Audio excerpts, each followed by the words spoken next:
You know what time it is. It is another week and another brand new episode here on the Granny Panty podcast. I'm your host, RubyLynne.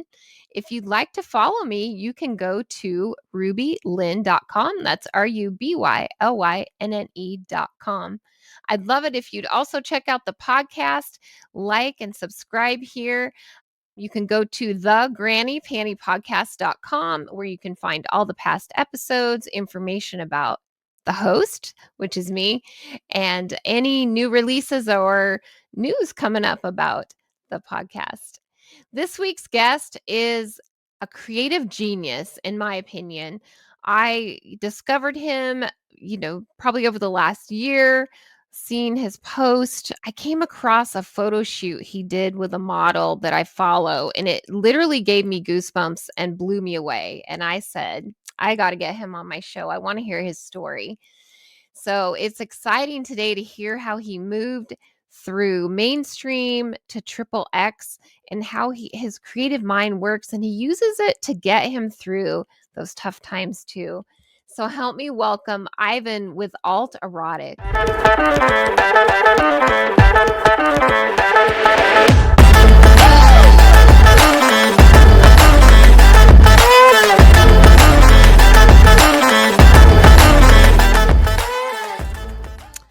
Ivan, I am so excited to have you on the show this week. Wow, I have recently just discovered you, I think through people's retweets.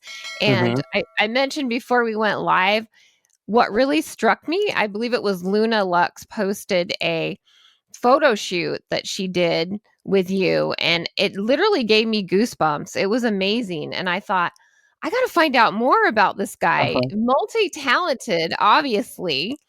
So I'm excited for you to share your story today, and then also talk about the projects you have coming up, because you're working on some big releases. It doesn't stop, which is exciting because I'm doing this for 22 years.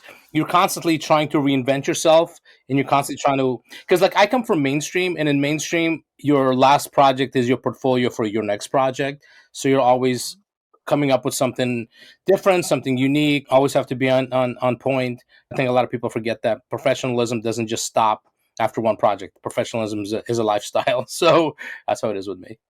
Good. That totally makes sense too. So tell me about your mainstream. I read your bio, which was amazing. And it looks like you right out of high school went to cinematography school, correct? Yeah. Yes. I went you knew what you wanted to do early on. It's so interesting because growing up, all I wanted to do was be a cartoonist. So when we came from Russia in the late 70s, my parents were in night school learning English, and I was sitting there and drawing. So all I drew was Spider-Man. I loved Spider-Man. I wish I had those drawings still. I mean, this was in 79, so long time ago, 79, 80.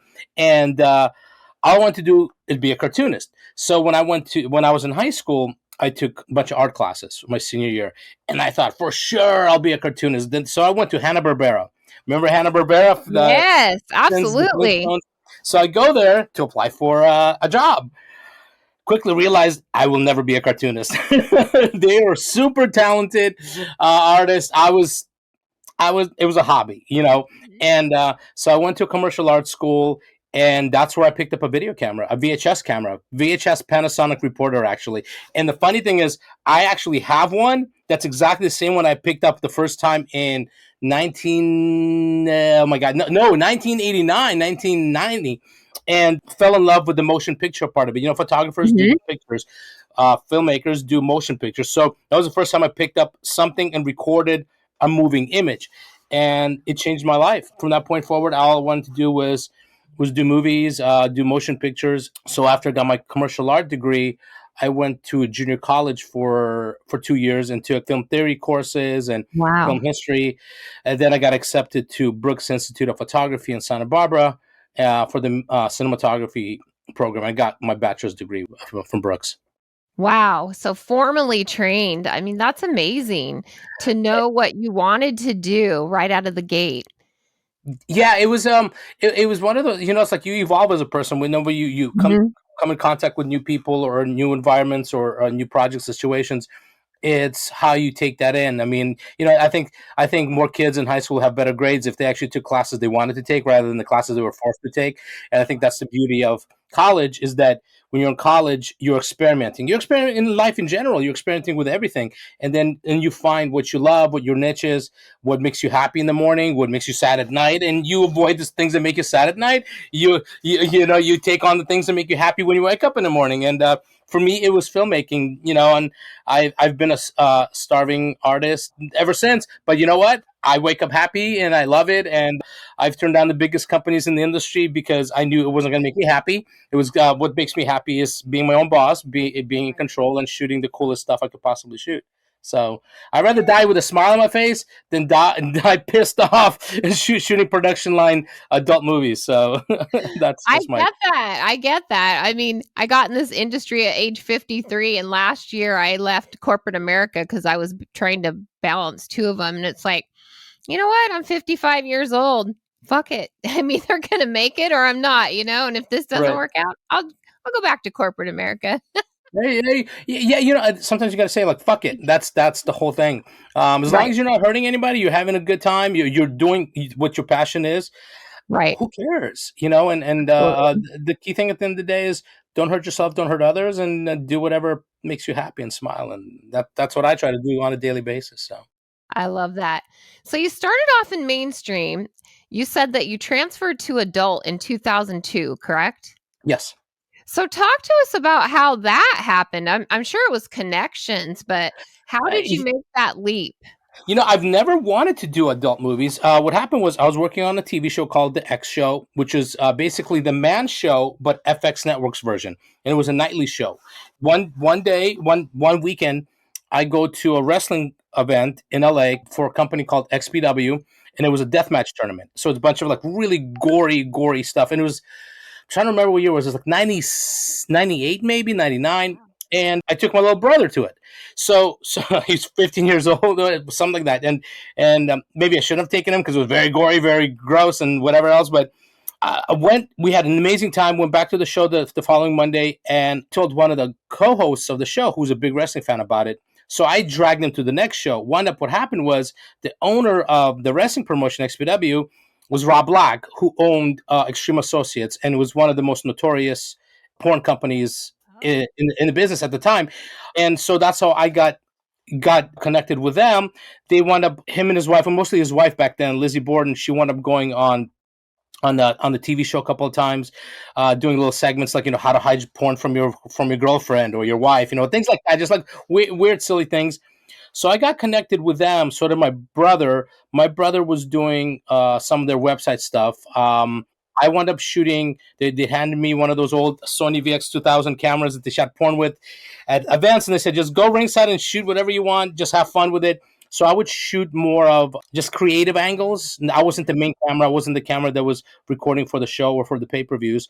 And then eventually, when the TV show was canceled, I asked them if they needed somebody to shoot behind the scenes, and they loved what I was shooting behind the scenes wise. In fact, my behind the scenes were so cool. I was getting reviews on my behind the scenes alone. And so what happened was I would get, so the movie would have a review, because back then this was before social media. So you had just the message boards and you had different websites doing reviews. It would be a review of the movie, and then on the bottom would be a review of my behind the scenes. Down to like people were saying my behind the scenes sometimes are better than the movie, and they're kind of like MTV stylish, things like that. And I never wanted to direct. I was doing it as a job. I had to change my name. I didn't go by my real name. My real name is Slava. So the original name was Ivan, middle name E, last name Erection. Ivan Erection, like having erection. That was the joke, you know. And one day, I was on set. I don't want to say the director's name. He was a nice guy, but he didn't know what the hell he was doing. This guy went to mainstream, directed some music videos, was back in porn because he was not very good at what he was doing. That was the reality of it. So what happened was I was a PA on the set, and after the first day, I called my boss and I go, look, I could shoot circles around this guy. This guy's not really, I mean, he was looking at a porn shoot as a big mainstream shoot, and it's not like that, and so they go, well, when we have a chance, we'll give you an opportunity to direct. And then, I don't know, like a week later, I get a call that one of the directors is sick. You're directing today. And I freaked out. I was like, oh no, how am I going to do this? How am I going to do this? Mind you, this is so long ago now. Everybody sees adult movies on Twitter and everywhere else. So you're more like comfortable with it. Back then, the only time you saw porn was on VHS or DVD. Mhm. Actually, back then VHS, and not on the internet, but unless you had a subscription somewhere. So now I'm on set, going like, how am I going to do this? How am I going to step in and tell people in the middle of them doing it, stop? I need this, because it's a very intimate moment.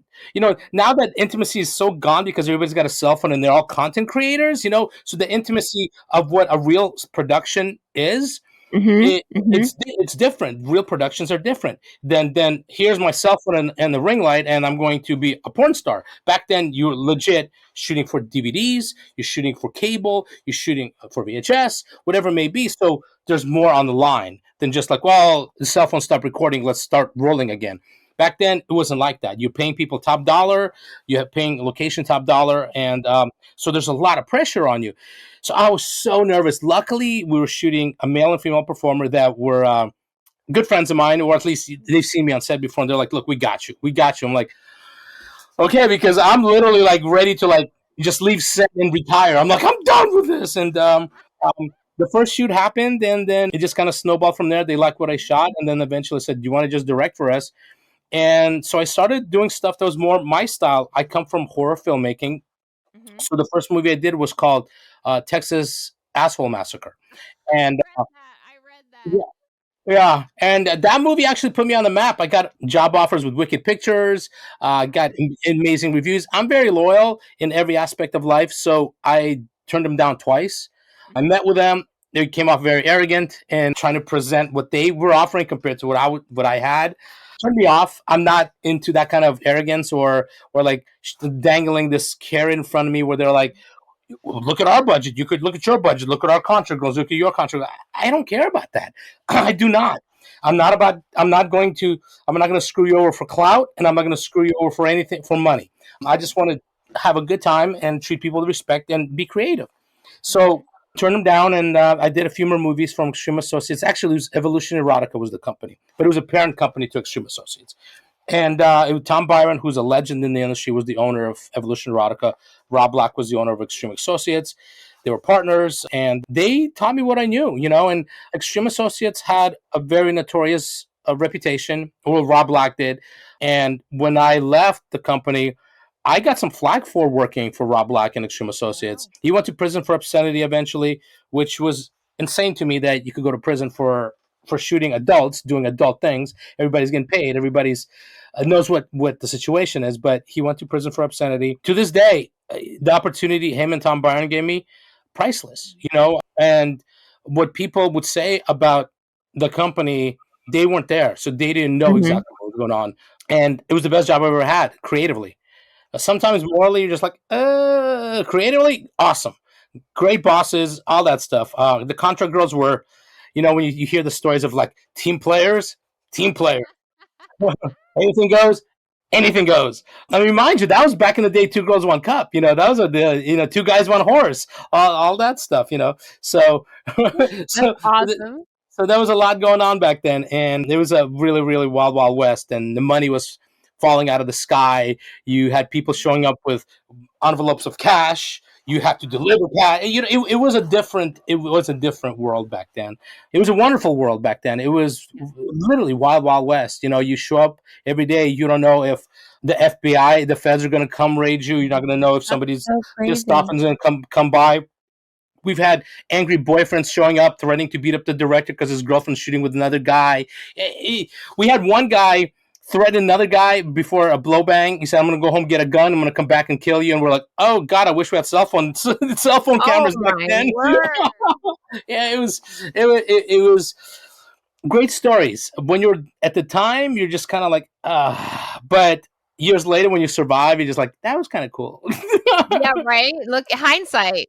Yes. Oh my goodness. Yeah. Far hindsight. Go away. Go away. One thing you said has become a common theme in a lot of my guests. So I've had some of the iconic stars from the late 80s, 90s, 2000s, Ginger Lynn, Christy Canyon, Julianne, a lot of these folks, time and time, every show they tell me, and what you just you also told me from the director standpoint is doing porn back then, the production, having the location and the lights and the makeup people and all that was just so different than now, and different in a good way. I think it was Ginger Lynn recently said, that's the one thing that she misses is that, it was a big deal to go to the set, and you really had this connection with your co-star, where maybe now it's just like a bulk Yeah, it's now it's quantity over filming. quality. Back then, it was quality Yes. over quantity, and Yes. and they said it perfectly because Christy Canyon and I said I only dated two girls in the industry. Christy Canyon was a 2.5, I guess, a point 0.5. I I love love that her. woman. She is one of the nicest, most Same. amazing humans, not in our industry, Yep. humans in Yep. general. I same with Julianne. Ginger, I've only been around her a couple of times at events. I'm like, oh my god, I used to watch your porn, and you're a little crazy, and I'm staying out of it. But Christy is wonderful, and it's true.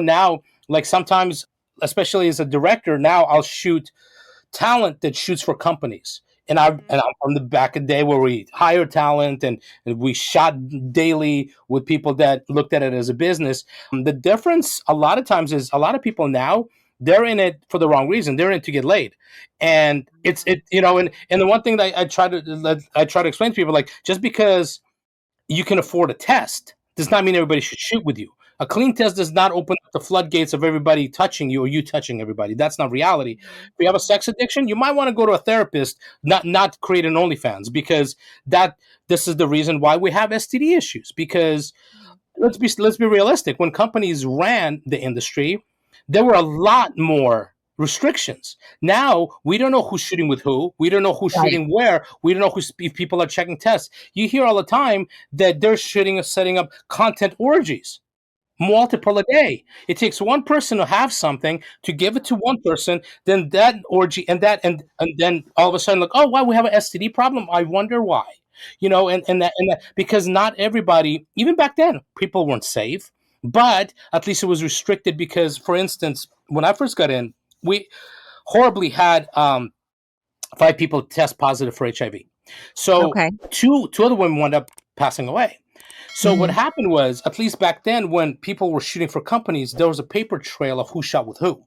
So what Ah, you had was you had a quarantine list. So we had the right. the people that shot the person that tested positive first. So they're in the first generation quarantine list, and the people they shot with next, second generation, third, and so on. Gotcha. And back Gotcha. then we had 5 generations of quarantine list, and we still had people on that list hitting us up about shooting. They're like, "Oh, I need the money," because when porn saves money, they all think that the next check is right around the corner. And we instantly put those people on the no list. Yes, Extreme Associates actually put people on the no list who hit us up during the quarantine. We weren't the bad guys. And but now, when you're shooting multiple orgies in a day, you don't know Mhm. where the other person came from. You don't Right. know what they did, and that's the problem, and it's not going to get better unless there's more restrictions. There's got to be some sort of guidelines. I mean, look at OnlyFans and Pornhub. For a long time, they didn't care about 2257. So then you had all this content up there and all this illegal content and revenge scenes up there, all kinds of stuff. And then all of a sudden, the only reason they started caring, not because they cared about the talent, is because the credit processor stepped in. They're like, no, you can't do this. It's not like they cared, because if they actually cared about the talent, they would have been, we need to see the test. We also need Mhm. to see the paperwork. But none of that was done until their feet were put on under fire. So that's the difference. Back then, it was a lot more regulated. In one ways, it's good that people control their content because they don't have to go to set with creepy producers or directors or be bullied to do certain things. Because I know directors in our industry that I distanced myself from once I found out they were like that. Because at the end of the day, every person is a human being. Every person is someone's child. Every person's possibly someone's parent, a sister, brother, boyfriend, girlfriend, wife, whatever it may be. Who who are we to ruin their life or their day or their mental stability because we need a scene or we want to get our rocks off? So in those instances, it's great that performers can actually say, "I'm stepping away," or "I don't want to shoot with that company," and know that they don't need that company to pay their bills. That part is great, and I know a lot of content shooters that are very professional, but I also shot a handful that after the shoot, I'm like, I'm never shooting them again because to them it was a session of hooking up rather than let's do something really cool together. So I'm not interested in any of that. Going back to the testing thing, as a producer, director, how do you think the testing should change? Well, I think it's better that it's every 14 days, but I also know people that will shoot past 14 days. I Okay. know way too many talented don't even check each other's tests. I mean, like I can't even say names, but I know firsthand that tests weren't checked. Even the test was still clean, but it was older, and Right, that right. person had something. It wasn't anything drastic, but it's still something that should have been tested. I was just the camera guy that day, but these are the things that you check the test, and if everybody's fine with the test being a little bit late, then you do it. But if you don't check, you're not Right, giving that right. people or those people the option, and that's the problem. But that comes with like the testing. I think is good. It's not the testing problem. It's Mhm. the people problem. And Gotcha. I think that if the industry policed itself better, if they eliminated people that are unsafe, people that were irresponsible, honestly, my opinion, if you see people on the red carpet making out and doing shit, they should be on your no list. Period. Because if they're comfortable doing that in public, then Right. what are they doing in private? Do you know what I Mhm. mean? Like Mhm. there was a girl years ago, gorgeous, gorgeous girl. She had a lot of teen stuff. She was like 19 years old, Mhm. and she was shooting a lot. One day, she decides to have sex with the guy interviewing her on the red carpet. Oh. So what do you think happens after that? Majority of the people put her on the no list because they're like, Oh. wait a minute. Let's say she tested today, right? Her test is Right. clean, comes back clean tomorrow. But tonight she goes to a red carpet or she Right. goes to wherever and Mhm. barebacks God knows who. I Right. know way too Right. many girls who do that kind of stuff for drugs, for whatever else. And then you're like, you're risking not just your own safety, everyone that you come in contact with for those 14 days or however many days, your test is. That's a problem. That's a people problem. And that's also the problem when the floodgates are opened. It's kind of like opening the floodgates, opening the gates to the zoo. What's going to Mhm. happen? The animals will eat each other and some will just run away and get hit by a car. That's what porn became, unfortunately, where it opened up the floodgates that every barista thinks they're a porn star because they can create OnlyFans. You're not making money on OnlyFans unless you have a name. Because you could be the hottest girl in the world with the prettiest vagina and the biggest perfect boobs or whatever it may be. But if nobody knows who you are, you're still not. The only people going to sign up to OnlyFans would be your barista coworkers and your high school friends. That's it. Nobody else is going to know who you are. So it's still at the end of the day, you have to shoot for companies to build up your brand. Hence why everybody wants to shoot for Brazzers because Brazzers will help you build your brand. And that's why alt models love shooting for Alt Erotic because with us, we shoot the coolest stuff. We put them on box covers. We get them nominations, and they build their brand. I mean, the amount of girls whose brands we built Mhm. is pretty insane. And the company I co-own called Puba, we do porn star websites. We haven't shot in years because pandemic kind of for us. Right. Right. But before that, I was doing and helping girls build some of the biggest brands: Asa Akira, Christy Mack, Nicole Aniston, Samantha Saint. You go down the list, and Skin Mhm. Diamond.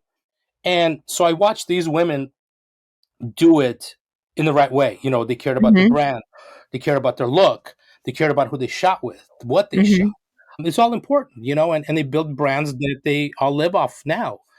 You can't build a brand off shooting just cell phone content if nobody knows who you are. Unless you do something that's drastic that puts you on the map, like you blow like a cop or something when they pull you over and there's dash cam footage of it. Yes, then you got it made, young lady or young man, whatever.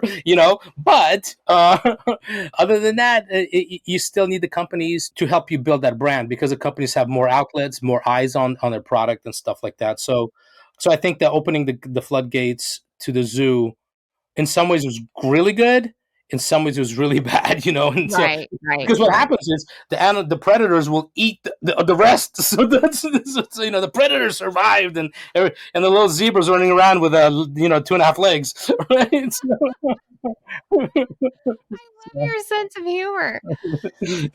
So tell me about how two-part question kind of, how you transitioned into forming your own company and how that came about, and then about your creativity and how you come up with your storylines for your movies.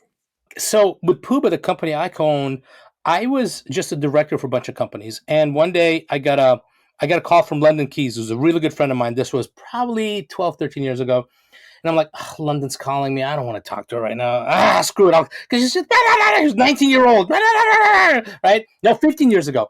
So I'm like, what's up? She's like, my boyfriend, he directs for Twisties.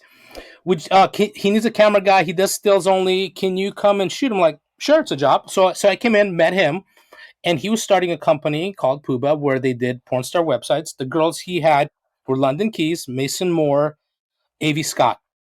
My brother and I at the time, we were putting together similar type of situation. We were gonna do, we were talking to Asa Akira, Christy Mack, Shala Styles, and Jaden James, and those were all huge names back in the day from both sides.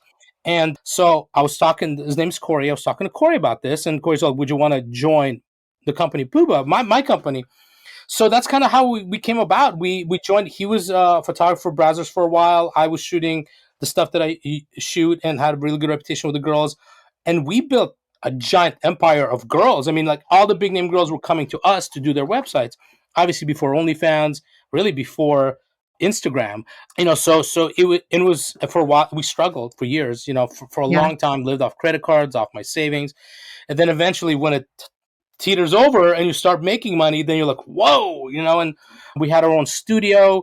We shot 31 straight days at one point. We were shooting a lot. We had a DVD line. We were releasing 4 DVDs a month. We were doing, and I was shooting and editing everything. It was a lot of work. And when you're shooting creative stuff, it gets a lot. Like your brain is just like, on overdrive the entire time. Oh, imagine. So it was one of those things where it just never stopped until the pandemic. Actually, we got rid of our studio because the studios in LA were getting raided by the police because of the condom law. And we're like, well, if we get raided, we're going out of business because they're going to lose their shit on us. So we got rid of the studio, and I moved. I still have my condo in LA, where I'm in LA right now, but I started renting a house in Vegas. It was a 5-bedroom house, so the girls could come out there, stay there, shoot, and it went on for a good amount of years until the pandemic came around, obviously, and then everything just kind of like whoop, shut down. But before the pandemic, I started working for Alt Erotic, and with Alt Erotic, it's a whole different type of situation. They're all alt models. We tattoo and do scenes at the same time. I mean, we're the only company ever that's done actual tattooing and scenes at the same time. We just shot a girl, Kennedy Rhodes, getting the Simpsons donut tattooed back there in the donut Yeah. hole. In the Over back the door. in the back door while doing a scene. So we do pretty elaborate, fun stuff, and very interesting. And when people hear the stories of what we shoot, Hmm. they're shocked. We tattooed 15 face tattoos on a girl once during a scene. It was Wow. her idea. She's like, I want 15 face tattoos. Here they are. And all right, here we go. Um, Wow. and our tattoo artists do scenes. Our female tattoo artist, Evelyn Ink, she does scenes. She's a great tattoo artist. She looks amazing. You know, she's got all the curves every direction, lips, Hmm. boobs, butt, face tattoo, split tongue, the works. And she does scenes and tattoos. So with this company, it's a whole different world. It's like I was thrown into a world of the alt models, and it's so much cooler because each model has got her own story told on her body. So it's very very interesting, and it's really cool to create with them because you could put them in different situations. And Hmm. you were telling me how you saw some of the pictures that I took of Luna Yes. Lux. First time I met her, I wanted to do something black and white with her, where it's like she's like a housewife. So I'm like, I'm gonna get some old school stuff for you. So I I got have an old iron. goosebumps thinking about those pictures. Yeah, yeah, yeah. And that was my whole plan. Originally, when I wanted to do this years ago, and I did it with Christy Mack. I did a photo shoot with Christy Mack where I dressed her up like Run DMC. I even made a Run DMC hat that said Christy Mack on it. We dressed her dog up in an Adidas jumpsuit with bling. My whole thing was I wanted to put alt models in situations that they usually are not in, or they're put in for photographies, for videos, for whatever it may be. So I wanted to do a thing where I wanted to shoot black and white, and that's why I called it classic and with 3 X's. And I wanted to put each model into what they're into, but in black and white, lit like film noir. With telling the story with Wow. lighting and shadows and props, and there's no audio. Even when I shoot the video part of it, Mhm. I shoot in slow motion and MOS. So I add the music. I go and buy the music later to match Wow. the scenario. And with her, I was like, man, you would be a super hot '50s wife with an apron and an iron. And I was trying to find a vacuum. I couldn't find an old school vacuum anywhere. So I have an iron. I had a couple other things. She had these cool cigarettes, so we did some really, really cool stuff with her. And I have all these ideas to shoot with other people. I shot 5 or 6 of these now, and they're all really, really cool, and they're all different in their own way because Mhm. it's about the model. Like I just shot something with Sabine Demonia, who's a filmmaker, and I Oh, brought yeah, I my like old her. yeah, and I brought my old projector because I collect Super 8 film Yeah? equipment. So I brought my old projector, had old movies from the '50s that I bought at a garage sale. I even let her rip Wow. one apart. I'm like, you're ripping about the JFK assassination, the other angle from the '60s. That's what we just lost billions of dollars from this Oh my typical gosh. black and white scene. So I just love doing that stuff. And also, what I do is I have a little film camera that it shoots 35 millimeter film, but it's a wind up camera. So it shoots up to Oh. 4 frames per actual frame. So it's like like really like old school. So I shoot that on the same set, but in color and super grainy film. And then what I do is I take it to the lab, have it processed, cut it all up, and animate it into a 1 minute short. Wow. And I call it exploited with 3X's. So Mhm. it's one of those things where in 2023 I've opened up my creative brain. I went through a lot at the end of 2022 and in early beginning of 2023, and I what I did was I channeled my depression and everything that I was going through towards being creative, Right. and the models that are around me, they saw what I went through first of all, and so they were there as friends, but then they also let me create with them. So what I did was I was just like, I'm going to channel, when your body's busy, your brain's busy, and when your brain's busy, it's not getting you in trouble. And to me, that's what it was. It was like, let's just work until the brain is good and we can still be creative. And now it's the floodgates are just like opening up to doing so much stuff, Wow. not tied down to myself mentally or physically. And it's just about shooting really cool stuff. And there's so much going on. Like I just finished a movie called Ink Motel 4. Yeah, Um, you took that off my list. I was like, "Tell I wanna hear about it." Yeah, it's so this is the fourth one, right? When I first started, I wanted to do a whole grindhouse feel movie Mhm. because the models are so cool looking. So we were shoot. So the first one I shot, it had storylines in it, but it was more about the really like gritty lighting and tattooed models, So it was basically like my cinematography portfolio. That's what it was supposed to be, and then it spawned into this super quirky, weird storyline stuff where my character, I don't do scenes, I shoot just the dialogue, funny stuff. So Mhm. my character is a Russian pornographer who owns this ink motel and has hidden cameras everywhere and tattoo artists that Oh. tattoo people when they're sleeping or they think they're sleeping but they're actually awake, things Yeah. like that. And the first three were fantastic. The fourth one, there's so many girls in it, it probably more than the first three combined. Oh, um wow. what the plan was is that my character goes up against this character Svetlana, and what happens is we're trying to recruit our armies. So Oh. last year we were supposed to do the movie, and with everything that was going on with Russia and Ukraine, we're like, let's take a seat back and see Yeah. what happens. Because in Ink Motel 3, I literally had a pizzeria called Daddy Vladdy's Little Pizzeria, and it was Vladimir Putin's face and said Daddy Vladdy's Little Pizzeria. We even had pizza boxes, all kinds of stuff. We're like, let's take a break. Well, let's hold off on Daddy Vladdy's Little Pizzeria, Yeah, and right. so we didn't shoot last year, and this year I'm like, well, I'm gonna bring it back. But we had all these recruitment videos, all the stuff that I wanted to do, and I'm like, we're going for it. And so we have girls actually sending us videos from around the country, around the world, that they shoot themselves and edit, and it's throughout the movie. So it's really Oh. cool. And then the scenes are super elaborate. We have Kennedy Rose getting the donut Simpsons donut tattooed on her backside. We have another scene where Leia and the three girls with ski masks break into her hotel room. They put a piggy mask on her. They take a butt plug with a pigtail on it, and they Oh stick my it word. inside her. And it was energetic, old school scene. And then the characters are really funny. I hire artists to do box covers and drawings for the girls, because to me it's a labor of love. It's one of those things that, let's say I die tomorrow, I don't care how much money I owe. I did something really cool. I mean, it's a bad way of thinking about it. I'm in my 50s. I shouldn't think that way, but I do, and I don't care. But this movie it was very therapeutic at the end when it was all done. It was something that spawned on such a different level that I'm shocked by what it came out to be, because I wasn't sure where it was going to go. As of like February and March, I was like, I'm not even sure where I'm going to go with this movie.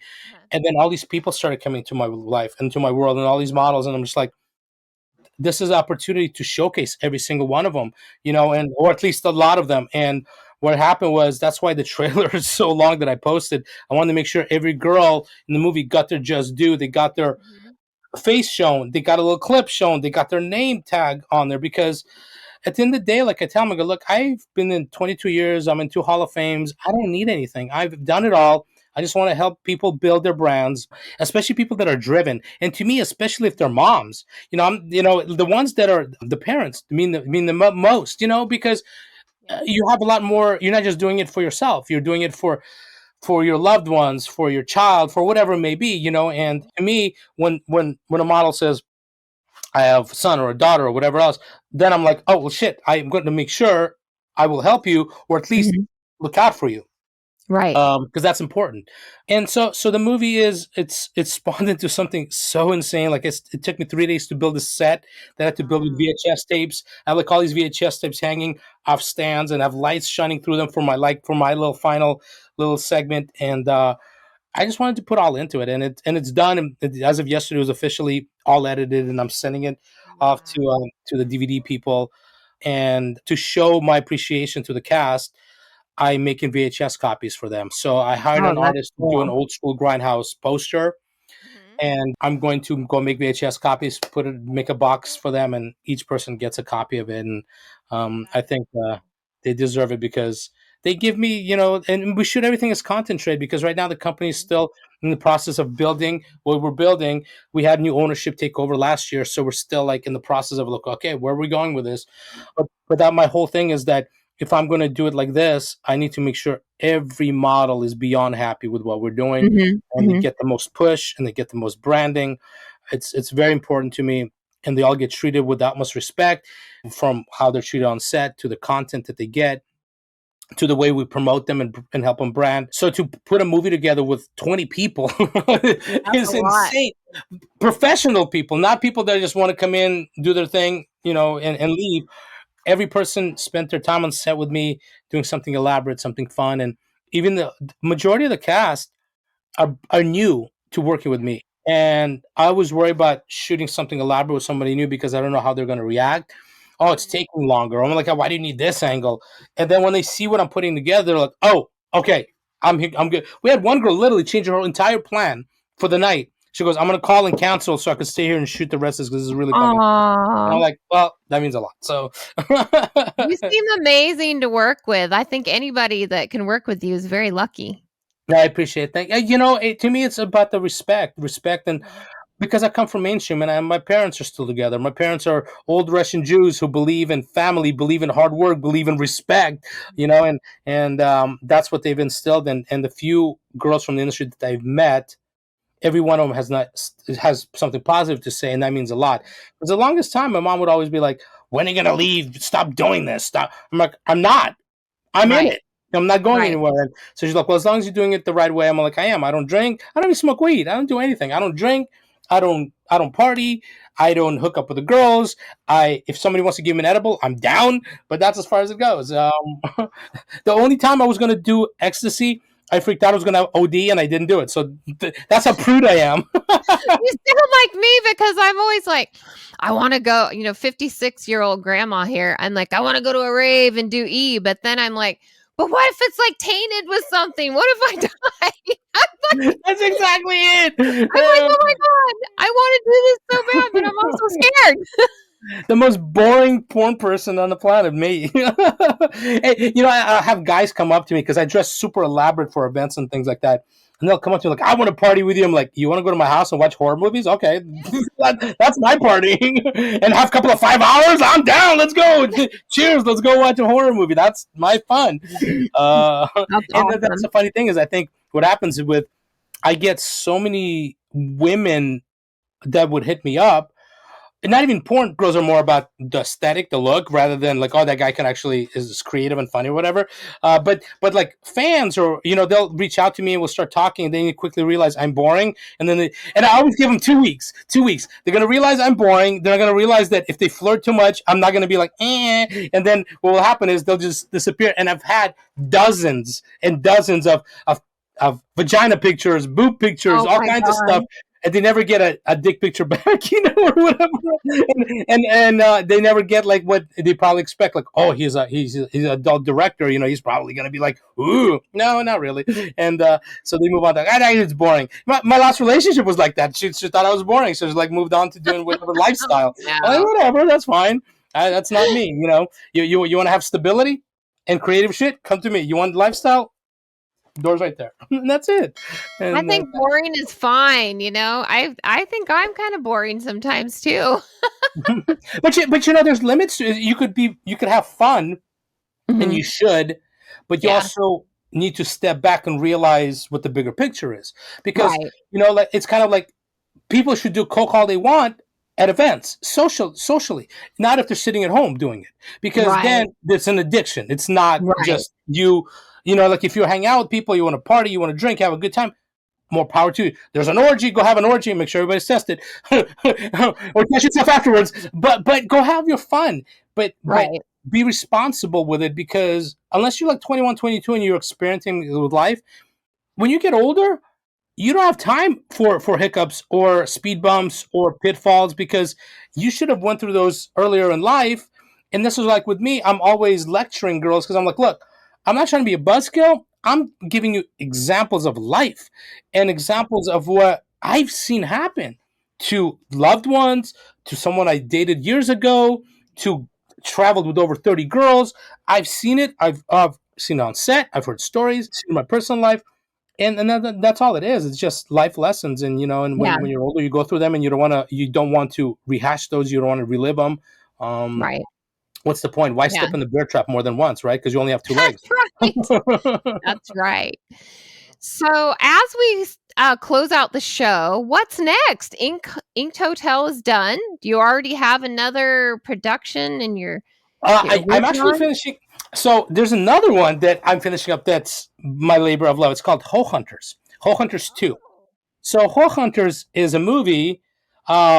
It's kind of like a joke on the ghost hunting shows. So it's basically like Ghost Hunters and Ghost Adventures mixed together. I play a douchebag ghost hunter. His name is Bragg Zagans, which is Zach Bagans from Ghost Adventures. I wear fake tattoos, and it's basically the storyline is all the ghosts are dead hookers who died in the middle of their job, so they're stuck in limbo on Earth. So they're walking in limbo on Earth. So now the whole hunters have to find them, screw them, and help them cross over to the big brothel upstairs. So I that's love it. That is amazing. so that first one was great. It was nominated best comedy across the board everywhere. I also have characters in it called Hosferatu instead of Nosferatu, which is the vampire. Hosferatu are like hooker vampires. I have a vegan Oh Hosferatu my who's gosh. woke and vegan and only eats vegetables until she gets Sergeant Salami, get it, Salami, and she was converted back to liking meat again. Super silly stuff. Oh, I love it. And that one's shot. That one I just have to finish editing now. That one's more Mhm. elaborate because Evelyn Ink, our tattoo artist, we covered up her tattoos, and we did a Oh. scene where the demon she has sex with this demon, and her tattoos melt off in the shower, like the Psycho scene, but instead of blood, it's tattooing going into the drain. Oh. So that's the joke, That's and so creative. Oh my yeah, so, gosh. so, so that's kind of like the stuff I'm doing, and it's fun. It's really fun. In this one, the vampire in this part two is Darcy Diamond, who's got tattooed eyeballs. They're black. She has her eyeballs tattooed black, actually tattooed black. Oh, in With real tongue. life? Yes, in real life, yeah. Wow. And what we did was we shot it backwards. When she had only one eye tattooed black, we shot her end of her scene. And then we shot, after she had everything done, we shot the beginning of her scene. So the gimmick was after she has sex with Sergeant Salyami and he drops his salami on her, she gets cured, half her face. So after the scene, she walks into the next room. She goes, "What happened to my eye? Why is my tongue back to normal? What happened to my fangs?" And the fangs fall out. So it's like basically she got almost completely cured because he missed the other eye. And that's the thing. So Wow. yeah. Oh my gosh. That is amazing. Thank you. That's Amazing. just weird, fun stuff. So tell people where they can find your videos. Majority of the stuff now is on alterotic.com. We have a channel right now called Tattoo Addiction, which is Alt Erotic's YouTube channel.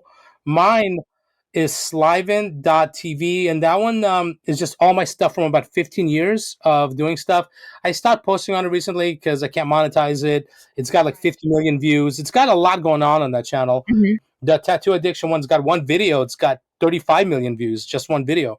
Um, Wow. we tattoo Amber Luke, who's got tattooed eyeballs as well. She gets her backside tattooed, and it's on the channel. Starting a new channel that's a secret that August 23rd we're having, and you're invited. August 23rd, we're doing our second annual Pro Penis Writers tournament in Vegas at the Nerd Bar. I don't know if you've ever been to, have you been to the Nerd Bar?